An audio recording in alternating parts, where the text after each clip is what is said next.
Well, good evening, ladies and gentlemen. Thank you so much for staying with us right here on TV 47. Always a pleasure having your company, and I'm so glad that I have your company even tonight, this Friday, with me, Betty Kialo. As always, it's going to be a fantastic 1 hour.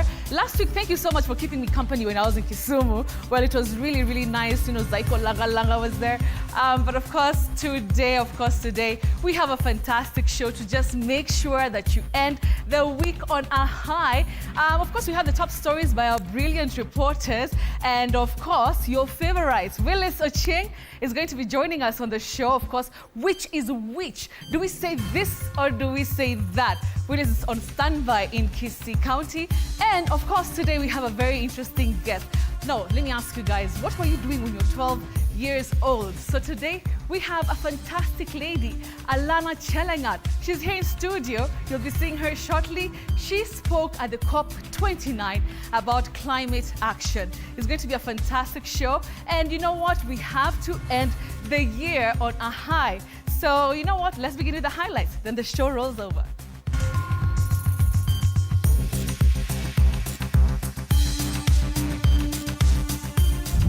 High Court Judge Chacha Mwita declares the new education model fund unconstitutional, stating that it is discriminatory and violates the right to education for students in Kenya. The Kenya National Highways Authority urges motorists traveling along the Nairobi-Nakuru Highway to remain patient and follow lane discipline for their safety and the safety of other road users. And 4 children tragically burnt beyond recognition when their house caught fire in Gakoigo area of Maragua, Murang'a County.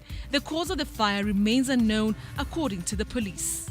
Kitu saa 3 inaelekea jirani akaingia kwa nyumba akakuta moto. All right, thank you so much for joining us tonight. Our sign language interpreter is Kelvin McCory. Well, let's begin our bulletin tonight. And the government has suffered a major setback after the High Court ruled that the newly proposed university funding model is unconstitutional. Now, the court found the model discriminatory and pointed out a glaring lack of public participation in its formulation. While education stakeholders had raised concerns about the model's approach, which ties funding to students' financial ability, arguing it could widen inequality in access to higher education. Well, the ruling marks a turning point as the government scrambles to find a solution to meet the needs of over 1.5 million students in universities across the country. Elizabeth Atieno brings us the details. Friday, the High Court quashed the implementation of the new university education funding model, ruling that the new model fund is unconstitutional and discriminatory among the university students. Implementation of the variable scholarship and loan funding model as currently stands contravenes Section 53 of the Constitution under the mandate of the Higher Education Loans Board and is unlawful. According to the High Court Judge Chacha Mwita, public participation was necessary before enrolling the model, which directly affects the university students. It was not subject to public participation despite its fundamental effect to the country's education system. The implementation of this new funding model also bypassed parliamentary oversight in violation of Article 95 sub Article 5B of the Constitution. The court further says that it is the government's responsibility to fund public universities, adding that passing the responsibility to parents is a violation of the Constitution, further violating legitimate expectation. As already alluded to, education being a public good, the government has a positive obligation to ensure that Kenyan students have access to the courses they desire without hindrance through prohibitive policies. On the 3rd of October 2024, the High Court issued orders temporarily halting the implementation of the model, pending the determination of the case filed by the Kenya Human Rights Commission, the Elimu Bora Working Group, Boaz Waruku, and the Students' Caucus. KHRC has since expressed its satisfaction on the High Court ruling. No prohibition is hereby issued prohibiting implementation of the variable scholarship and loan funding model until the government complies with constitutional and legal requirements where necessary. The High Court ruling comes just a day after questions were raised as to why the 129-member National Working Committee on the review of the new university education funding model failed to submit its final report despite its term having elapsed 5 weeks ago. The committee was gazetted by President William Ruto on the 16th of September and was tasked with evaluating the controversial funding model.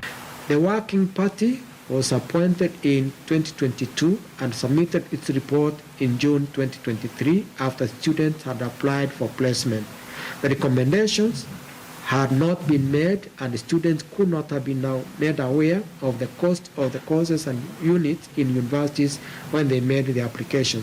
The new university funding model was introduced in 2023 following recommendations from the Presidential Working Party on education reforms, which proposed various reforms across the education sector.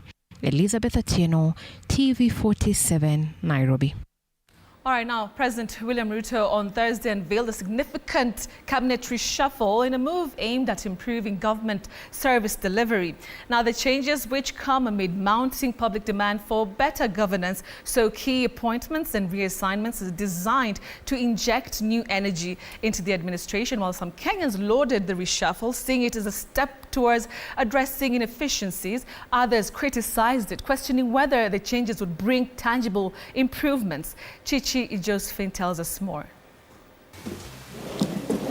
A day after President William Ruto unveiled a major reshuffle in his cabinet, the move has elicited mixed reactions among Kenyans. Welcome to this cabinet meeting. In Nakuru County, some residents welcomed the move by the president, while others noted that the president reshuffle did not show the face of equality and competence. Shukuru Rais kwa sababu kwa wakati huu amesha realize what he needs to do. It's not too late. He's already at half time. He has chosen men and women of credibility. And if you are trying to salvage the mountain problem, mulima ilishakuwa telezi na imeenda. Wachana nae. He bring to us people like Kagwe. Last regime they were a nuisance to this country. Nimeona rais wetu hana haja na sisi vijana. Yeye kazi yake tu ni kuenzi na kuwashikilia wale viongozi ambao wamekuwa kwa serikali kwa miaka zingine. In Mombasa County, a section of residents faulted President Ruto's leadership, saying he's unable to lead the country, as they also noted that his reshuffle was only meant to benefit a few individuals and not Kenyans. Kulingana na jana, yeye ndiye anaendelea kutitimia kisiasa na nchi yenyewe iko kwa taharuki. Kama saa hii tukileta Murkomen katika security, hajawahi kaa katika any security council. Haelewi lolote katika hiyo docket. Kuna huu mheshimiwa ambaye ni Kipchumba. Katika amepewa wizara zaidi ya 3. Tunaona tolewa hapa ili kuonyesha kuwa ni dalili tu labda hajui Kenya anachofanya, lakini sisi kama Wakenya nasema ukweli, yeye afanye Kenya anachotaka kufanya, akijisikia atoe kesho kingine ni sawa, lakini tushatoa matumaini yetu kwake. Residents of Kiambu County called upon Kenyans and especially people from the Mount Kenya region to welcome and embrace the appointees of the president, including their former governor William Kabogo, saying that they all have a track record of performance in their previous elective and appointive positions. William Ruto ameweza kuchagua wale ambao wanafaa katika serikali yake, ambao wako na uwezo wa kutengeneza nchi hii, kama governor wa kitambo ambao alikuwa wa Kiambu William Kabogo. Wakati wa Kabogo alipokuwa governor, tuliona alikuwa amefanya kazi kubwa sana katika kaunti ya Kiambu. Upande wangu, kwa maoni yangu, upande ya Kabogo, ningeona kama angepatiwa kiti ya CS ya hospitali angetusaidia sana, sababu ni mtu tunajua kibabu yake ya kazi. Angetusaidia sana juu tunateseka sana na hii mambo ya hospitali sana. Elsewhere in Elgeyo Marakwet County, residents celebrated the reassignment of Kipchumba Murkomen as Cabinet Secretary for Interior, noting that he understands the security challenges faced in the North Rift. Tunashukuru President kwa sababu ya kumchagua Murkomen, kwa sababu yeye ni kijana ambaye wakati alikuwa mdogo alipitia changamoto sana. Kwanza mahali alisaliwa ni mahali ilikuwa insecurity kabisa. So tunashukuru President. Sisi kama wakaaji wa Elgeyo Marakwet tumekuwa na furaha kabisa, na tunakuomba ndugu yetu Mheshimiwa Murkomen aweze kumsaidia rais katika hiyo hali ambayo amepewa nafasi hiyo, ili kwamba kazi ya taifa letu la Kenya iweze kwenda mbele. Chichi, Josephine, TV 47. All right, now President William Ruto has made several high-profile nominations and appointments to key public service and regulatory positions. Well, Mary Wanjiru Kimonye has been nominated as a vice chairperson of the Public Service Commission, alongside 6 others appointed as members, including Harun Amalim Hassan, Boya Amolu, and Irene Cherotich Asienga. Well, moving on, the president has appointed a former Gatanga Member of Parliament, Peter Kenneth, to chair the Kenya Bureau of Standards, National Standards Council, while former Muranga Governor Mwangi wa Iria takes the helm of the Public Procurement Regulatory Board. Well, these appointments come as existing contracts at the PSC near expiry, with the head of Public Service Felix Koskei emphasizing the need for smooth transitions.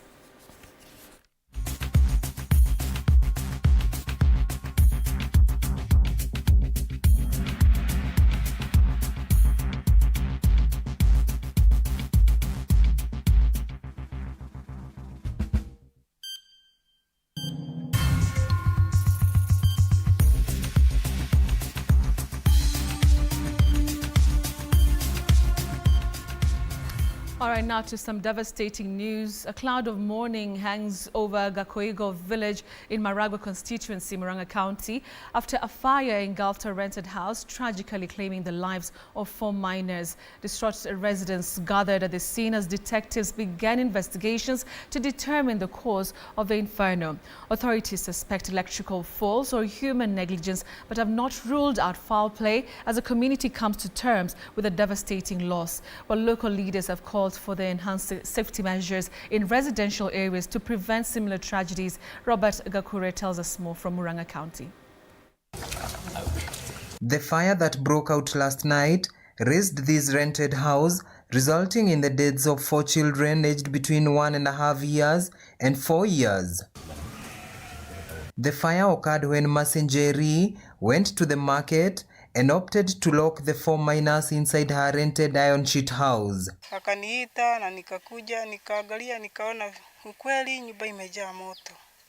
Sasa nikakimbia, nikaita wajirani na wakakuja na wakajaribu kusima hii moto, lakini imewasidi na watoto wakakufa wote. Hata moto sijui ilitoka wapi. Efforts by neighbors who rushed at the scene to put off the flames were unsuccessful, with the spread of the fire overwhelming their efforts. Usiku alikuja, akaniita, akaniambia watoto wake wanachomeka. Mimi sikukuja na huku, mimi nilikupiga nduru na kuita watu, nikawaambia huyu mama watoto wake walichomeka. Sasa watu walikuja kabisa huku, walikuja watu wengi sana na wakajaribu kuokoa huyu mama. Lakini tulijaribu, lakini moto ikawa kubwa. Jana nilipigiwa simu na nikakuja nikakuta moto imewaka, lakini watoto walikuwa wanachomekea nyumba. Detectives have hence commenced investigations to ascertain the cause of the fire, with family members and the community at large appealing for support for the affected family. Tunaomba hatujajua kiini ama penye hii moto ilitokezea. Tunaomba serikali ichukue hatua yenye inafaa, ifanye upelelezi, ifanye uchunguzi ili haki kwa hii familia ikuwe imepatikana. Sisi zote kama majirani na marafiki tuko na jukumu. Kwa hivyo Mungu atusaidie ili tushikane pamoja. Kile tunaweza fanya, mchango wako, mchango wangu. The bodies of the 4 have been moved to Muranga Level 5 Hospital morgue, awaiting autopsy. Reporting for TV47 from Muranga County, I'm Robert Gakure. Really devastating news there. Now moving on to some more. A family in Mariari village, Embu County, is crying out for justice after their kin, 96-year-old Sabina Njoki, succumbed to injuries sustained during a brutal attack at her home. Now the elderly woman was rushed to Embu Level 5 hospital but tragically passed away while receiving treatment. Well, the family alleges that despite filing a report with the police, no arrests have been made, further compounding their grief. They are now calling on authorities to expedite investigations and ensure the perpetrator faces the full force of the law. Samira Mohammed reports. 2 weeks after the brutal attack on 96-year-old Sabina Njoki, the family of Njoki is seeking justice after their kin succumbed to her injuries while receiving treatment at the Embu Level 5 hospital. Njoki's family is now calling on the government and relevant authorities to deliver justice for their loved one who was brutally murdered.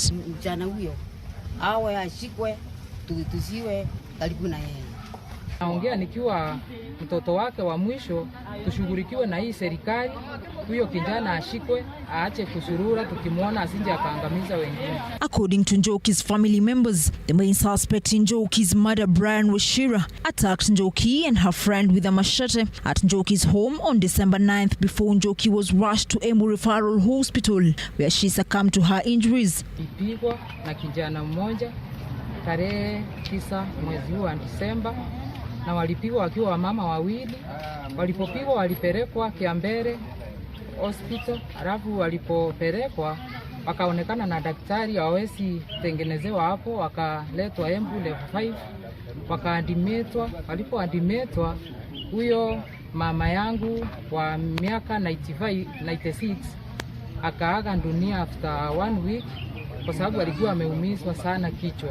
Pointing fingers at the National Police Service, Njoki's relatives have slammed the police officers from Kiriri Police Station for failing to arrest the main suspect in the murder of their loved one 2 weeks later, despite them reporting the incident at Kiriri Police Station. Ile nilikuwa nasema huyo kijana bado anatembea na tulipiga ripoti katika Kiriri Police Station na hata wakati bado hajashikwa. Tukaenda tukaripoti polisi pale Kiriri Police Station, na daktari akasema lazima fanye nini, asimamie postmortem ndio ijulikane kama mama amepigwa.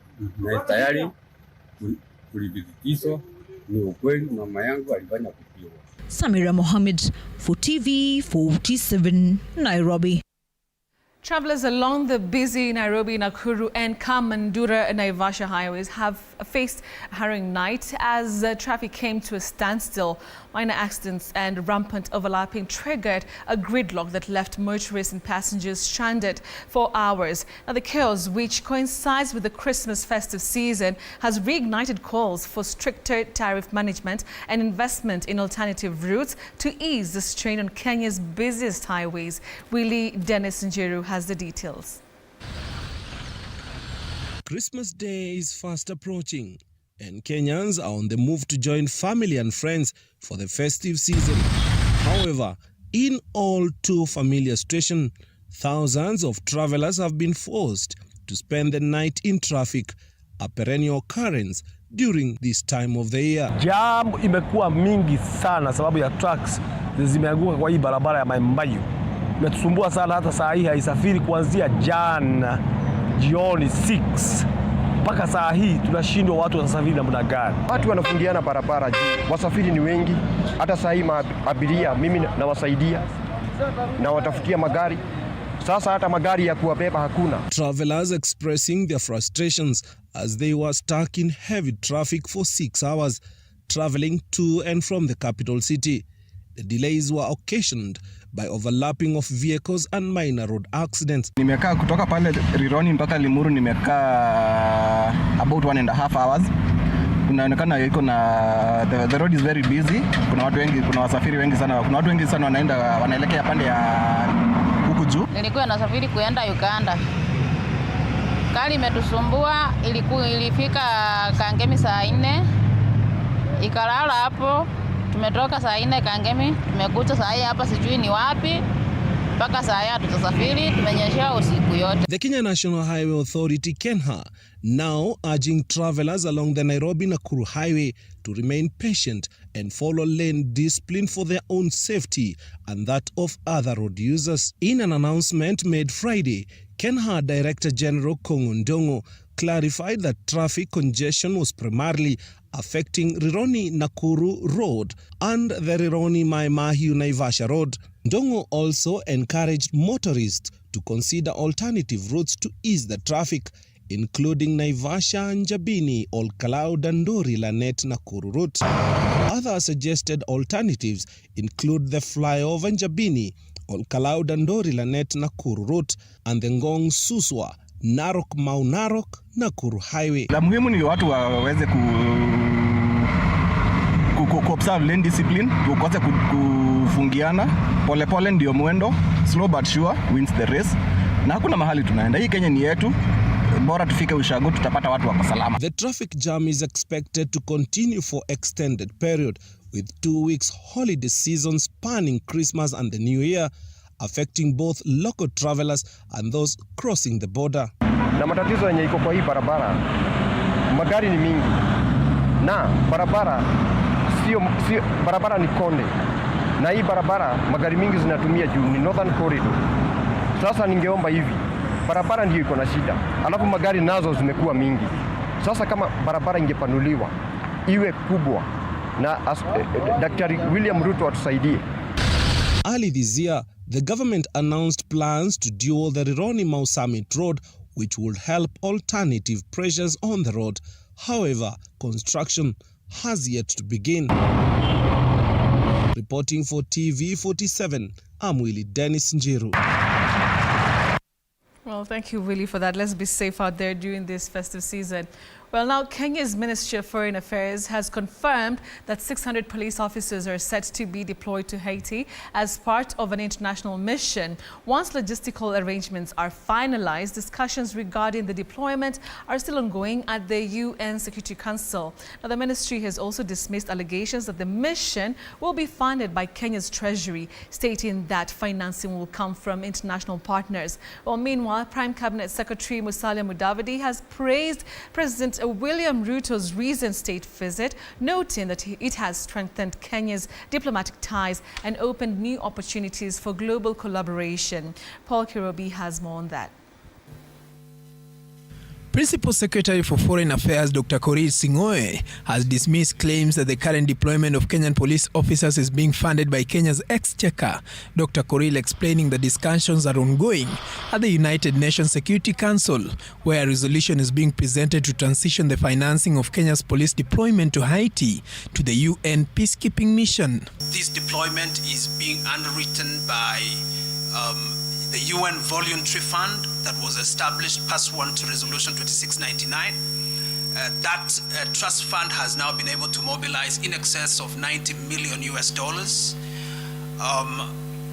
That fund, like we have indicated, is sufficient to be able to keep our deployment all the way until March, April of next year. But discussions are going on, as a matter of fact, today at the UN Security Council, where a resolution is being presented. This follows reports that some Kenyan police officers have started submitting resignation letters due to a lack of funds to sustain their stay in Haiti. The Ministry of Foreign Affairs also took the opportunity to inform Kenyans that 100 Kenyan women are currently housed in Beirut following the ceasefire between Israel and Hezbollah that erupted 2 months ago. By December 13th, 800 Kenyans had been evacuated from Lebanon. The ministry stating that 100 women will undergo a documentation process before being evacuated. A bit of a long process that requires clearance through the general security of the Lebanese government and the preparation of documentation for that evacuation. All of these women have had the documentation from the government of Kenya's side already prepared and are going through the clearance processes to allow them to leave to leave the country. On November 27, 2024, a ceasefire agreement was signed by Israel, Lebanon, and several mediating countries, including the United States. On October 1st, 2024, Israel began its invasion in Lebanon. The ministry has noted that many Kenyans travel abroad using unofficial routes and urged Kenyans to follow the correct procedures when traveling overseas. This will help the ministry address challenges that arise. Prime Cabinet Secretary Musalia Mudavadi, while addressing the press, stated that President Ruto's state visits to other countries have greatly benefited the Republic in terms of development. Even this morning, as I was meeting with the minister from Ethiopia, they did sign an agreement with Somalia on the area where they had some challenge. And one of the things that he did acknowledge formally was that what was concluded in Turkey was actually started here in Nairobi by these good people and the people of Kenya. So it is bearing fruit. Paul Kirobi, TV47, Nairobi. All right, now moving on. HF Group has concluded a successful rights issue, raising 6.4 billion shillings to support its next growth phase. The funds will be channeled into expanding new business segments such as SME, diaspora, and institutional banking, which have shown significant growth potential. Group CEO Robert Kibara revealed that 15% of the funds will be used to digitize existing operations and invest in technology to enhance efficiency and customer experience. Now, in its third year of sustained growth, HF Group is positioning itself as a leader in personal and institutional banking with a focus on profitability and innovation. Take a look. When we started through this process, we said that we wanted to invest these funds in growing the new businesses that we have created, whether it's personal banking, SME banking, diaspora banking, institutional banking, custody business. These businesses that we have created, commercial banking, they are profitable. They are actually growing very well, but we needed to invest, to make investments in them so that they can grow. 85% of the money will go there. Then we have got the 15% that will invest in basically digitizing the existing business, and investing in technology so that we can create efficiency around the entire business ecosystem.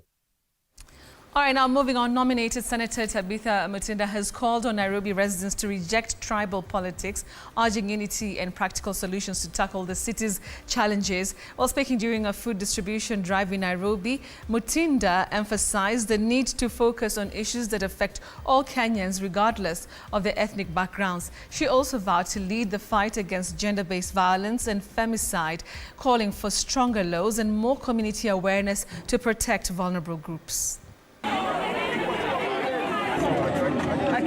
Nimewaona wengi kwa umbali. Kuna wale tumefanya kazi nao ambao nimekaribiana nao sana, ambao ni viongozi wenu. Mimi sina ukabila, kwa sababu ukabila haijui njaa. Haijui njaa. Na kama wewe kama mama ukibeba miezi 9, wajua uchungu wa mama. Waswahili walisema uchungu wa mwana ujuaji. Na leo mama ako mbele. Tumetoka sehemu tofauti kwa sababu nawakilisha jimbo zima la Nairobi, na nikasema kama mama nije niwapatie sikukuu ile niko nayo kidogo. Mtaipokea?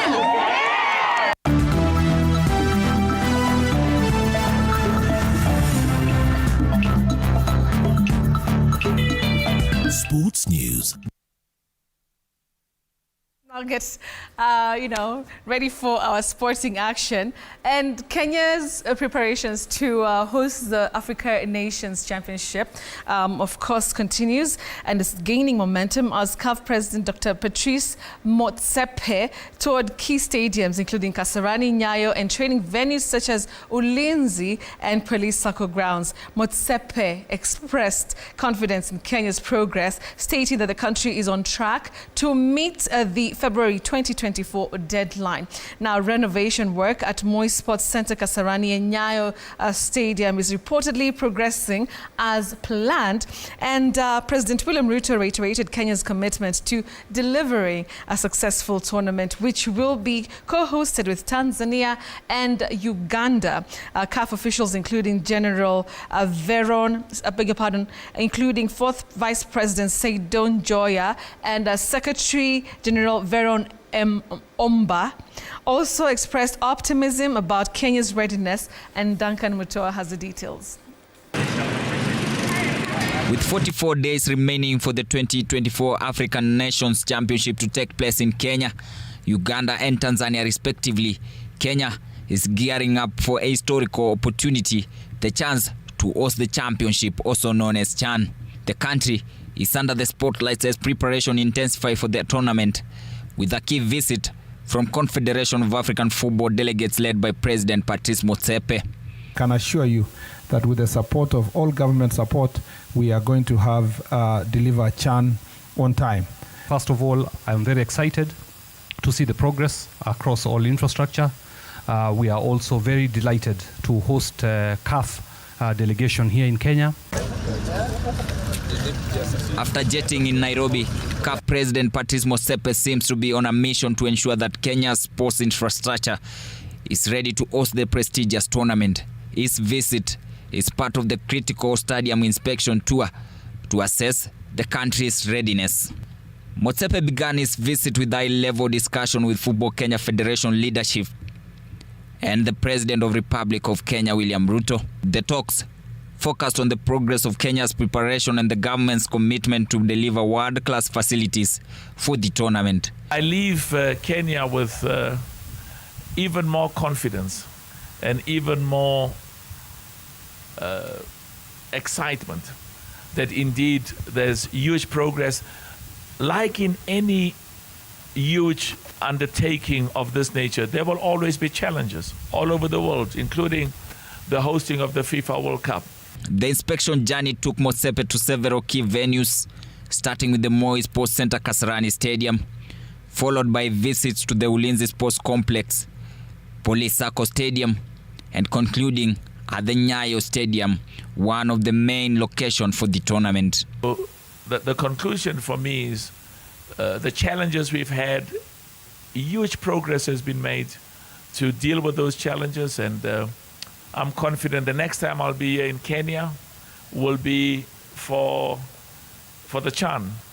There's 19 countries will be here from all over the continent. There'll be media from all over Africa. And African football is also watched all over the world. And we are going to have the most successful CHAN in the history of this competition. There are two of these important facilities, in collaboration with government and football officials, will determine whether Kenya can meet the necessary standard to host the teams from across the continent. Now, it's a race against time. Duncan Mutua, TV 47 Sports.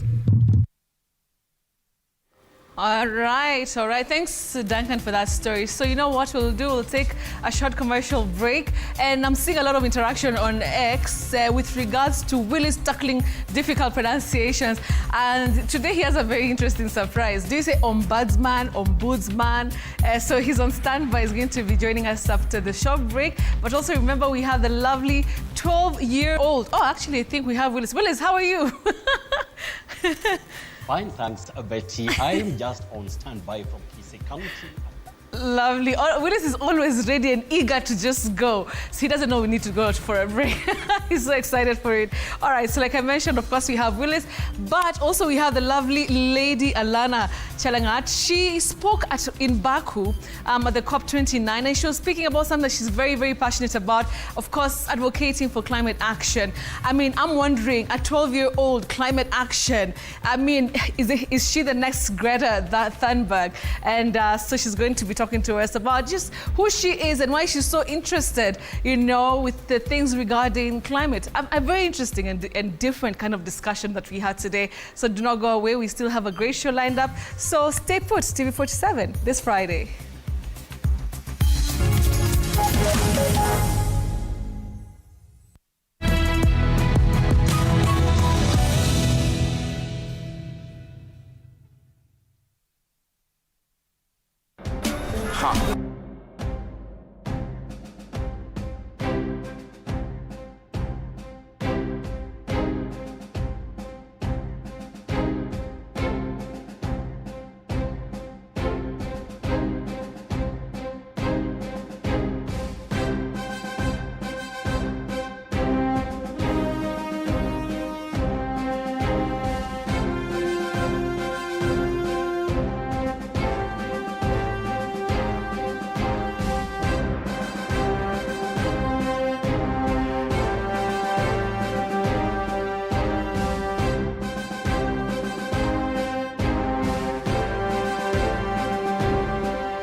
All right, and welcome back to this Friday with me, Betty. And so it's now time to get to the good stuff. Of course, we have Willis Ocheng on standby for Which is Which. Let's get started.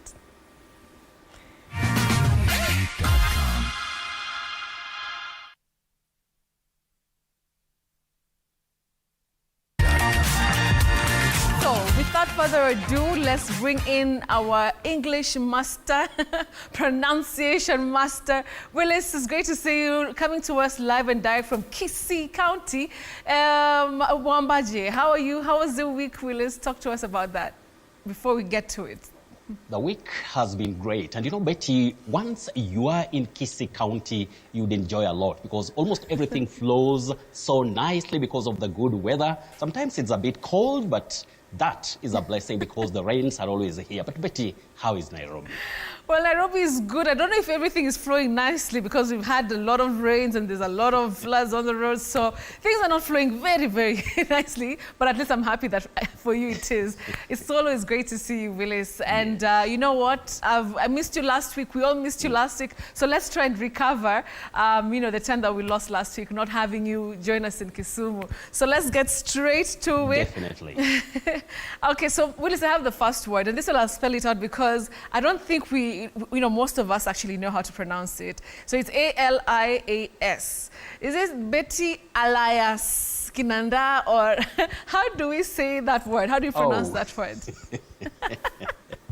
Betty, many people innocently say Alias. Alias Wanugu, Betty Alias so-and-so, but you don't say Alias, you say Alias. Alias so-and-so. When we speak about standard English, you don't talk of Alias. There are certain pronunciations which sound normal locally, but they are wrong. So you say Alias.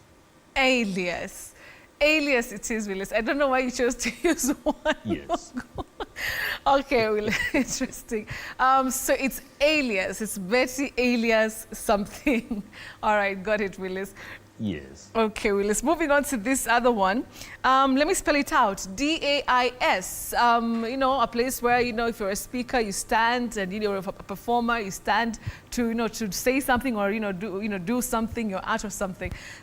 So D-A-I-S, Willis. How do we pronounce it? Dais. Welcome to the dais. Dais. Common but wrong, Betty. I know many people will be surprised about this, but you say the days, to stand on the days, or to sit at the days, not dais that we commonly hear around us and innocently use even in serious or important communication. You say days, the days.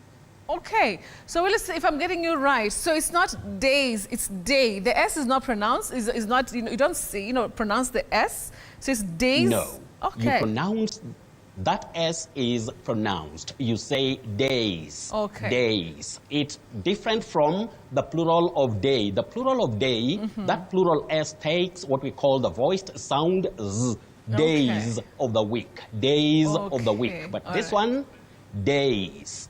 Days. Okay. Got it, Willis. Okay, that's a surprise. That one also caught me off guard. Cool. I know a lot of us actually mispronounced that one. That's cool now. Thanks, Willis, for that. Okay, the last word I have for you tonight, Willis, is L-I-A-I-S-E. So do you say lias? Let me lias with Alana, and then we can see how the plans are. Is that the right way to use that word in the sentence in terms of pronunciation? Lias? No. You say liaise, to liaise with somebody, not to liars that we commonly use locally. But Betty, I wish to repeat something and emphasize it very strongly that we could do better if education systems in the world laid enough emphasis on pronunciation with proper and simplified information so that people could just know which is which. But now we have to help ourselves using research and wide reading. But if we had it in the education systems in the world, things would be very easy with English pronunciation. So you say liaise, not liars. Okay. Days, not diers. Okay. And alias, not alias, Betty. Thank you, Willis, for that. I think probably most of us would have gotten the 3 wrong. So, Willis, let's go to your collection. What are people asking you online? I mean, I know there's a lot of interaction there. Yes. There is a lot this week and last week, Betty, and we'll try to cover them as fast as we can. Now, to begin with, we say festive season. Festive season, not fay. Festive season sounds unique, but it's wrong. You simply say fes, not face. Okay. Festive season. Then you talk of Christmas. Christmas, not Christmas. Then lastly, you also say something, Betty, I know that would really amuse you. Actually, Solana here was laughing about it. Christmas. Christmas. It happens, Betty, but as I always say, nobody in this world is perfect. We all try, but sometimes we make mistakes without knowing when it comes to English pronunciations or any pronunciation of a target or second language. Now, we have Mbai Stephen of Nairobi. Mbai Stephen Mbai of Nairobi, you say magi, manger, ululation, you can also say allulation, and then the last word, ma. Then we have Sean Bingi of Kampala, Uganda. You say jeopardize. To jeopardize, not to jeopardize. Jeopardize, common but wrong. You also say jeopardy because that O is silent. Then we have Emily Anyang of Kisumu, boutique. Boutique. Betty, have you heard somebody talking of boutique? I'm going to the boutique. Yes. I mean, isn't that the right pronunciation? But wrong. Okay. It's wrong, Betty. You say boo. Boutique. Boutique, not boutique. Yes, at Betty Rotich of Kitale. Yes, Betty, better the surprises that are accurate or correct than the normal sounding inaccuracies. Got you. You get me on that? Yes, absolutely. At Betty Rotich of Kitale, you say charade. Charade, not charade, not carried. Then you say champagne. Champagne, don't say champagne and don't say champagne. And Betty, don't laugh on that. Champagne, don't say that. You simply say champagne. Then we have shallot, and lastly, chauvinist or chauvinism. Then Chantel Samara. Chantel Samara, you say stomach, not stomach that we see. Stomach. Then you have a very long blend. Now, Betty, this one people have to listen carefully. There's a blend coming up. 45 letters. You say pneumono-ultra microscopic silicovolcanoconiosis.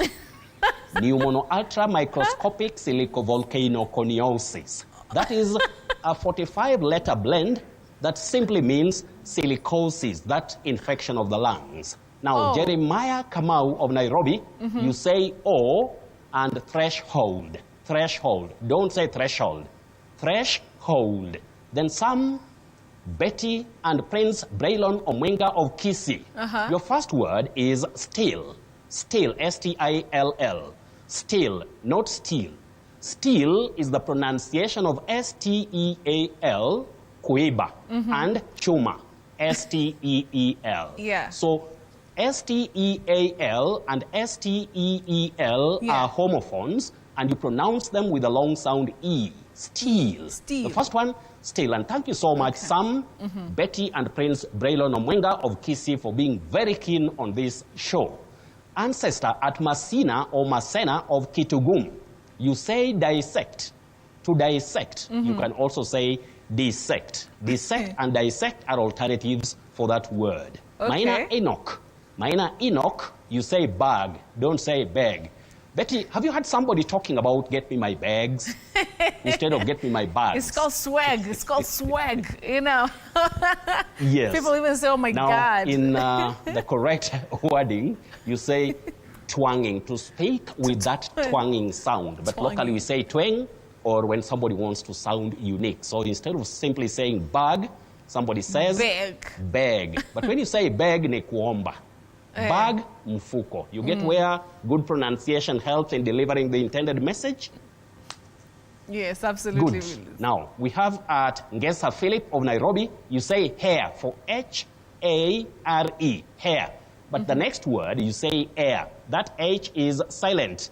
H-E-I-R, air. So, we have Betty, people who have really been with us for this year. That is Joe Cool, Borusei 1, Peter Omobisa, Sami Mwada, Judy Nyambura, Bethuel Mwaura, Dr. W. Saula, Penny Amoyo, Yusuf Galmogle. Then we have Sylvester Koros, Zach Mainga, Wakili Jesse Kihoro, Wesley Cheruyot, Natasha Ali, Titus Bravo, and Nathan Ngetich, plus one great lady here called, that is Kathy Chepko. If you like, Kate Melly. Keep it up because next year you'll love it on TV47. Otherwise, Betty, I think I should now go to that word which is being tested. Absolutely. For the tongues. Hey, that one. Yes, Betty, this one. Can you try it? I want Alana to try. I'm here with Alana. Alana, you want to try? Okay, give it a shot. Yes. Have you heard it? That is a great try. The only thing is that S takes the sound Z. Ombudsman. Ombudsman. And we are talking about an official who normally examines and reports on complaints from ordinary people against companies, the government, or public officers. An ombudsman. Ombudsman. Okay. Not ombudsman, the way sometimes you may hear it. Okay. Then we come to our surprise word for tonight, Betty, and it's right here. This word, very common, but many people end up saying circuit. Okay. Circuit, no, not in English. You say circuit. Wow. Circuit, not circuit. And Betty, this season, many people are buying biscuits. But you may hear somebody walking into a supermarket, and then the person talks loudly and says, get me some biscuits. Who is working here? Get me some biscuits. You get the way I'm talking, Betty?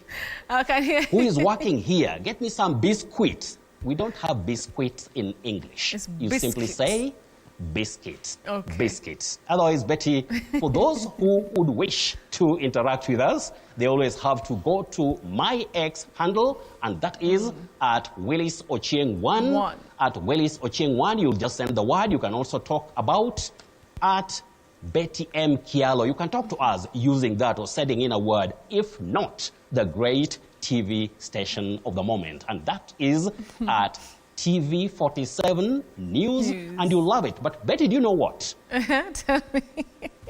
As we finish the year, the man who has been making things to work very nicely from this end is none other than Kombo Alfayo. And I wish to request today our producer to just allow me to show our dear viewers the man who makes everything succeed from this end. And he's right here, a young man who is very tough when it comes to his work. I love it. If you want to listen to some good Kiswahili, Betty, you'll love it. Kombo, wewe sasa lazima nionyeshe watu wewe ni yule mtu ambaye unafanya kazi poa, sio? Kwa sababu TV47 na Radio 47 huwa kali. Kwa hivyo Betty, umemwona? Nimemwona. Tulikuwa naye Kisumu. Nimemwona kabisa. Jamaa huchapa kazi mbaya mbovu. Wacha nikwambie sasa kwa Kiswahili. Yeye huchapa kazi mbaya mbovu. Dear viewers, this guy will be there with us next year and will be doing that great work when we are led by none other than the one and only Betty Kialo. From us, we say Merry Christmas and Happy New Year. Betty, it's back to you. Thank you so much, Willis. It has been an absolute pleasure, of course, listening to you today. And since we started this Friday, when we started earlier in the year, I really salute you and I thank you for, you know, being strong and always bringing the great energy to the show. I really appreciate it. Merry Christmas to you. And of course, Kombo. And Willis, I have to give it to you. Thank you for appreciating him. You know, the people who are always behind the camera, making sure that we look good, we look fly, the camera angles are good. I can see I have Jemo here on the other side. So I bless you. Thank you so much, Willis and Kombo, for great productions from Kisii County. All right, so that has been Willis Ochieng joining us from Kisii, and of course we'll cross the year with him still with us right here on TV47. So without further ado, I want also to speak to one lovely lady here in studio, Alana. I feel like, cheering you on, like, woo, woo. Good job. Say hi to everybody. Use this camera. You know the long one there? That one. Uh-huh. I'm so happy to have you here in studio. Yeah? Are you happy to be here? Yeah, I'm really happy. You're really happy? Yes. So, when Willis was teaching us the different pronunciations, you said that the word he said, you can actually say the long one and what it means. All right, Ebu, tell us. I want to hear it from you. The word is pneumono ultramicroscopic silicovolcanoconiosis. Come on. Come on. Okay, you should know what, you should just continue with the show. Just repeat that again. Pneumono ultramicroscopic silicovolcanoconiosis. Okay, and what does that mean? It's a lung disease. It's a lung disease. Yes. How do you know that? Because I saw it when I was watching, I always watch this thing called Be Amazed. Okay. And then there was an ad. That's where I knew the word. Oh, you knew the word, the lung disease. Okay, Yes. wow.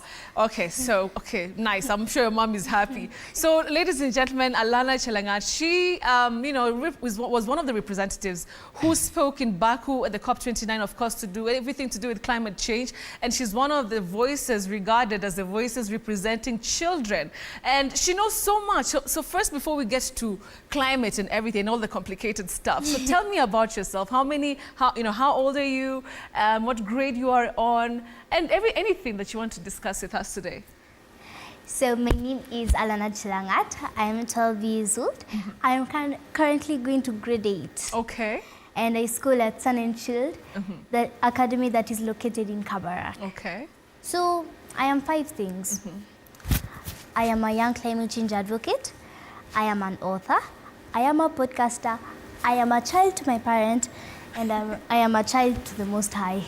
Amen to that. Oh my goodness, that is such an amazing introduction. I can see your mom is so happy and so proud. Oh my goodness, and how do you find the time to juggle in between all these things at just 12 years old? Why do you do all these things? Podcaster, an advocate for climate, a good girl and daughter to your mom and dad. So talk to me, how do you juggle between all those things? There's this thing called time management. So let's plan what I'm going to be doing. I wake up at 7 every time and I sleep at 9. But today I'm not gonna sleep at 9. Obviously you're here, you're gonna be sleeping later. Oh my goodness, I mean, it's so lovely speaking to you. At 12 years old, you've been able to conquer so many skies. So let me ask you, so first of all, where did the love of climate come from? People regard it as a very complicated, thing, topic, phenomenon. How did you start liking climate? I started when I was 5 years old. Okay, what happened that you... I was watching news, then I saw this family from Turkana suffering from drought. And in my heart, I'm like, I never knew what was happening, but it felt really sad seeing a family suffering because the children were really thin. They don't have food to eat at all. So my mom over there. Yeah, mom. She's the one who guided me. So when you saw the children, what did you feel and why did it interest you? When I saw the children, I felt like, have you ever felt like energy is... Yeah, you feel weak. Yeah, you feel weak all of a sudden, then you feel that strength energized. Coming. Yes. So I was really I really wanted to know what was happening because at that time I was like, what is happening? Why are they like this? Why are they thin? So my mom taught me about drought, climate change, and I got to know about it every day because she used to teach me every day. So you got an interest and you wanted to figure out where are all these things happening. Yeah. Okay, and so how did you, so after you got that energy, your 5 years. Yeah. From 5 years till now, what are the first things that you started doing to understand, climate change more? Did you start, of course, maybe researching, but did you start speaking about it maybe to your friends? How did you just make sure people around you just know what you're now interested in?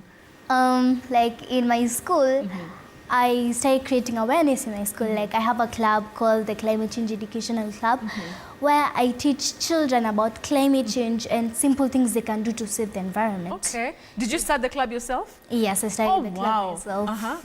And also I have in my school, I have cultivated more than 25,000 seedlings. You're kidding me. No. Oh my goodness. You know, ladies and gentlemen, I'm feeling like I'm yet to start doing the right thing. So that is amazing. And so you do it together in the club, together with other kids. Yes. And so do you think they understand your calling? Do they understand your passion? And how do you make them be interested in doing the right thing? Like the small things, don't throw the plastics, don't do this and that. How do you make sure that they are interested? Because like, okay, in our school, we are really disciplined. I can tell. Yes. So, like in my club, it actually took a bit of time because, like, you know, some children are always like, I don't really care. Whatever. I'll just throw it. Yes. Yeah, but it took a long time. But nowadays, they're really disciplined. Okay, I love that. Okay, so you know what? We'll take a short commercial break, but we're coming back because I want to know about how you got to represent, you know, Kenya, the continent, you know, at the COP29, and so much more, right? So we'll take a short commercial break. I mean, I'm excited to be in this conversation, so don't go away. We are back with Alana.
right, and welcome back. That song also has a little bit of a jig to it.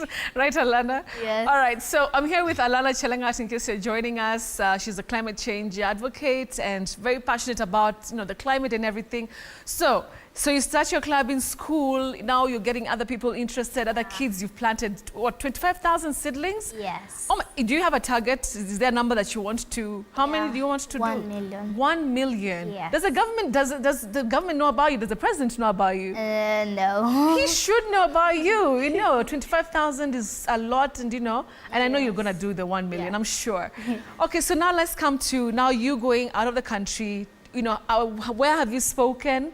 I know you're an advocate for something. I can't remember the full name, but as a young voice, when it comes to climate change, where have you spoken? What opportunities have you gotten since you started this, this passion of yours? Like lately, for an example, I've gotten so many opportunities to speak, like in the African Climate Summit. I spoke in the Earthwise Summit, and also in COP28 that happened last year. Last year? Yes, I had an opportunity to speak. And this year in COP29, it was a little bit scary and also exciting. And the reason why it was scary was because, you are one of the youngest child and in a very big event. Yeah. And there are so many grown-ups. Because maybe when you're with children, you're okay. Yeah, you can calm down. But when you're with grown-ups, yes. You have to breathe. Yeah. So how was the first one when you spoke? How was it? Was it so many people? And how was the experience? And what stories did you give them about your country and your passion? So I was a panelist. I was invited as a panelist in 2 sessions, and one of them, an organization called Alana, my name. Yes. And that organization is found in Brazil. And that organization, we were talking about, on that panel, we were talking, as children, we were talking about the message we want to tell leaders. And also, we were also talking about our countries, what like we are facing in our country, the effect of my goodness. Yes. And what is the one thing that you remember you told the leaders as children? What is the one message that you had for the leaders that you remember very well? I remember what I told leaders is that it was that also as children we can lead. So like they should give us an opportunity for also us to lead, so we can see how children can also lead. Hey! So you tell those leaders, like, even as children, we can do it. Okay, Yes. and it's good to have a voice. Speaking in all these places, we'll talk about COP29 in a few, but just speaking in all these conferences, do you feel like people are interested to know what children think about the climate? Do you feel like right now the leaders are more open to knowing, okay, what does Alana think, or what does this other kid think about what we're doing in terms of making sure that you have a clean environment? Yeah, actually, because like every time I speak, like after an event, I always feel so empowered, and leaders come to me and ask me, when did you start? Like, where did you get that confidence to just start what you're doing right now? And they also ask me like what I will tell other leaders, because they're leaders, what I will tell them, what we want, as children. I love that. Okay. Let's now talk about, of course, COP28 was last year, COP29 was this year. Yes. What did you speak about? And was it a panel, or did you stand in front of the days? Remember what Phyllis told us, days? And, just spoke to everybody and what message did you have for them? I was only in a panel, but I never got, but in a panel, I was, like in my first panel, it was about the youth dialogue, and I was the only child in the whole panel. The only one? Yes. No way. And everybody else was an adult? Adults. How was that for you? Were you scared? I was kind of scared, but I breathed in and out. Yes. So what was your contribution in that panel that you can remember? My contribution to that panel was like what we are facing in Kenya, what we want as children, and the message also. Plus, okay, in COP29, we know it's a financing COP, right? And in this financing COP, the global north is supposed to give the global south us money, right? Yes, aid, because we are the most affected, right? So like they were asking me mostly because I was the only child in the panel, like what would you like advise leaders to do? Yeah, in terms of the spending. Yes. Okay. Of the money. Of the money. Yes. Let me ask you, because I know like there are young people like you, okay, maybe a bit older, like Greta. Yes. Greta Thunberg. I'm sure you know her. Yes. Who can you say is a person who you look up to? Not even the adults, leave the adults alone. Okay. Children or youth who've had their voices heard, and you feel like they're making a difference, and you look up to them. Do you have anybody from Africa, from Kenya, who you look up to with regard to climate action? Don't tell me you don't have anybody in Kenya. Oh my goodness, we're doing really badly. You know about Wangari Maathai, though? Yes, I know about Wangari We can start there at least. Yes. There is Wangari Maathai, there is Liz Wathuti. Okay. There is also Anita Soina. Oh, lovely. Yes. Yeah, Anita is also doing a fantastic job. All right, so where do you see yourself taking this message in the coming years?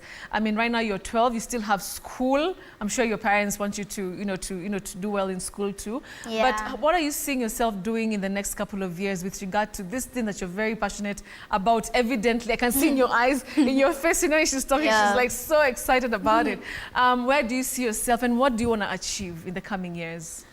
One thing I want to achieve in the coming years, I want to first finish my goal of planting 1 million. Wow. Do you have a time limit? Like you're looking at 5 years from now, 2 years from now? Like when let's say when I'm 13 or 14. What? That is like in a year or two? Yes. Okay. Okay, I'll help you with a couple of them. And also, another thing that I want to achieve is like, I want to know more about climate change. Okay. Yes. All right. And for children who probably will watch this interview or they're watching it right now, okay, you know, what would you want them to know? What are the simple things that they can do to make sure that, you know, they're also part of the solution? One thing they can do is they can create awareness in the community about climate change, and also they can do they can be participating in greening activities like going to plant trees in Karura Forest, doing cleanup activities. All right. And you know, even at home, planting trees at home. Yes. In your neighborhood. In the neighborhood and everything. All right. So you want these children to, you know, to at least, you know, be part of the solution. What about the adults? What can you tell us? One thing I will tell the adults. Because every time, like let's say, every time I go somewhere, I always find the adults littering. Littering. Very, very much. Yes. It's wrong. Or when they're driving, especially and there's during a dustbin next to them. Or when they're driving, do you know what they do? They throw the papers, the you know, the cups outside. Outside the window. Outside the window. So one thing I will tell them is, even though you're driving, you should just keep like the trash somewhere. Yes. And also, I should also tell leaders to keep their promises. Yes. You feel like they do not keep their promises. Is there one in particular that you feel like they have not kept in terms of, you know, going green? Like for an example, in COP29, the Global North was supposed to give the Global South money, and they kept the promise, but they did not keep the promise. They did not keep their promise. Yes. So they promised they're going to give you some cash, and the cash has not come. Yes. Okay. I don't know if it's a thing about leaders, but we hope they're going to, you know, to listen and, you know, do the right thing. Yes. Okay, now let's come to Alana, the girl who's growing up. You know, do you feel like maybe this passion of yours has maybe stolen a little bit of your childhood of being able to just be a normal kid, playing around, you know, just chilling with your friends, you know, doing the things that just, you know, 12-year-olds do? Do you feel like that has kind of like taken a little bit of that from you? Nope, not at all. Really? Yes. Okay, like the things that 12-year-olds do, you know, like simple things. Yeah, but here's the thing, like what I talked about, time management. Like Oh my God. Okay, I feel like she should be the one to interview me about it. Time management. Time management. Okay. Like every day, I always have like 1 hour or 30 minutes to learn about climate change, because I know I have to go play, I have to read. Like I give myself 2 hours to read a storybook. Yes. Yeah, and also 1 hour on climate change. Okay. Then the rest you can be a child. Yes, I'm a child still. You're a child still. Yes. All right. Your mom is here. Is there anything that you want to say to them as we wind up? Or is there anybody who you feel has really helped you into this journey of becoming, you know, a soldier for our climate? And what would you want to tell them? So many people have supported me, like my parents, my siblings. Do they think that, oh my goodness, Alana is like crazy? Yes. Like my parents, my siblings, my cousins, and also like the people who manage my social media platform. Also, you don't manage it yourself? Yes, I don't manage Great. it myself. I like your parents. That's good. Yeah, social media is not for children. Yes. All right, I love that. Well, you know what? I wish you all the best, and we're here to support you as TV47, as Betty. And, you know, keep going and keep doing what you're doing. I'm sure one day we will see you, you know, speaking in the biggest, you know, climate event. I'm sure about that. All right. Anything else you want to tell us about going green, apart from your suit? Come, stand up with me. You help me finish the show. Come. One thing I will tell everyone is to follow your dreams. Whatever you want to become, just be it, because it's never too late. It's never too late? Yes. Whether you're 12-year-old or my age, I would say it, or, you know, older. Yeah. Always follow your dreams. Yes. Oh my goodness. It has been so wonderful having you. Ladies and gentlemen, Alana Chelangat, please check her out. All the social media pages, as you've heard, they're being handled by grown-ups. So, of course, we have a lot of, you know, interesting stuff there that you can learn about the environment. And I salute you. Good job. High five. Let's go. All right, so finish the show for us. Bye-bye. Have a Merry Christmas. Have a Merry Christmas. All right, thank you so much for watching. This has been This Friday. Really appreciate you guys and see you again. Okay, I'm going to be around, so don't worry. Yeah. So thank you so much and have a lovely evening. God bless you and be kind to one another. And take care of the environment and don't throw cups and plates, paper bags out the window when going to Shago. Yeah. And then mtupe kwa takataka vizuri. Good night. Good night. Bye. Oh, that was